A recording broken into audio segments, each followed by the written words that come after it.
দেশে এখনো বিদ্যুৎ ঘাটতি অনেক, যার মধ্যে আধারে আলো হয়ে আসে ভারতীয় ব্যবসায়ী গৌতম আদানির কোম্পানি। কিন্তু এই বিদ্যুতের দাম, শর্ত ও উৎস নিয়ে উঠছে একের পর এক প্রশ্ন।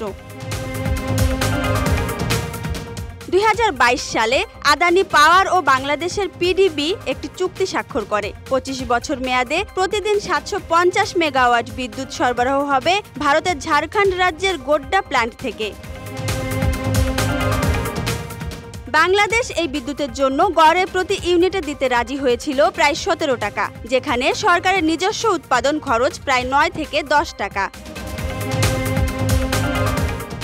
বাংলাদেশ পাচ্ছে নিরবিচ্ছিন্ন বিদ্যুৎ, এটা সত্য, কিন্তু এই বিদ্যুতের দাম অন্যান্য আন্তর্জাতিক দরপত্রের চেয়ে অনেক বেশি।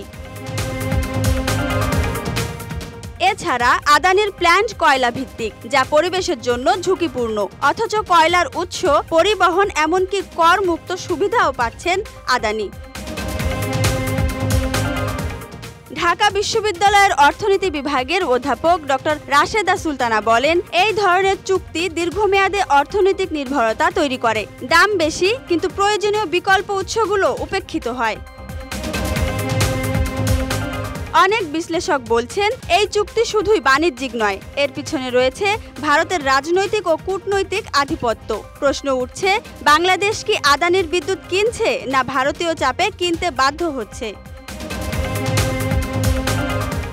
বিদ্যুৎ বাংলাদেশের দরকার, সন্দেহ নেই, কিন্তু দাম, পরিবেশ, স্বার্থ সব মিলিয়ে আদানি বিদ্যুৎ চুক্তি আমাদের জন্য কি আশীর্বাদ, না দীর্ঘমেয়াদী বোঝা? সে প্রশ্ন আজ সময়ের দাবি।